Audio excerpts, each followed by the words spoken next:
কোরবানির পশুর বর্জ্য অপসারণের খবর জানাতে চট্টগ্রাম থেকে যুক্ত হচ্ছেন সহকর্মী মাসুদুল হক।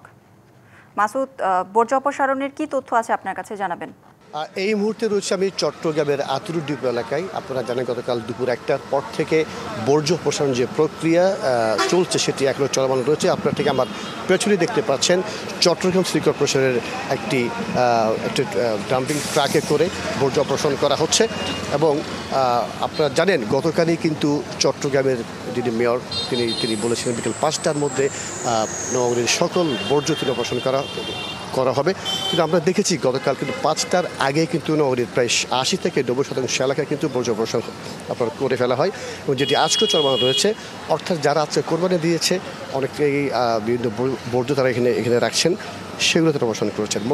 মোটামুটি চট্টগ্রামের 41টি ওয়ার্ডের প্রায় 4200 কর্মী 160টি এই ধরনের ড্রাম ট্রাক দিয়ে পুরো নগরীতে যে বর্জ্য অপসারণ প্রক্রিয়া সেটি তারা চালিয়ে যাচ্ছেন। শাইনি চুলে এখন হবে সব হেয়ারস্টাইল। সিল্কোর দ্বিগুণ শাইনি চুল প্রতিদিন। এবং আপনার একটি তথ্য জানাতে চাই, চট্টগ্রামে এবার কিন্তু প্রায় 4.5 লাখের মতো পশু কোরবানি হয়েছে। এর মধ্যে প্রায় 2 লাখের মতো পশু কোরবানি হয় চট্টগ্রাম শহরে, অর্থাৎ চট্টগ্রাম মহানগরীতে।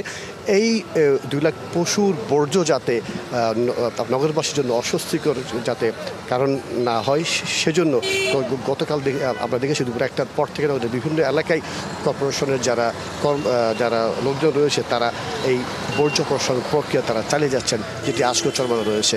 এবং আমরা দেখেছি নগরীর প্রায় এলাকায় কিন্তু একই অবস্থা, অর্থাৎ কোনো জায়গায় কোনো ধরনের বর্জ্য নেই। তবে আমি যে এলাকায় রয়েছে সেটি হচ্ছে আতুর ডিপো এলাকা। এটি হচ্ছে চামড়ার গুদাম।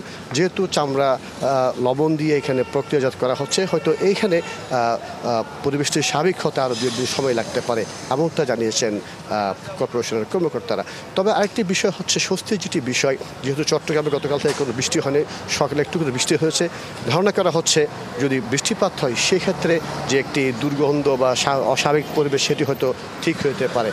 তো যেমনটি বলছিলাম, এই মুহূর্তে চট্টগ্রামের প্রায় 90% মতো এলাকায় এই মুহূর্তে বর্জ্যমুক্ত।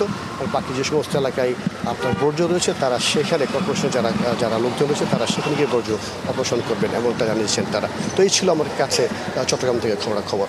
ধন্যবাদ মাসুদ আপনাকে।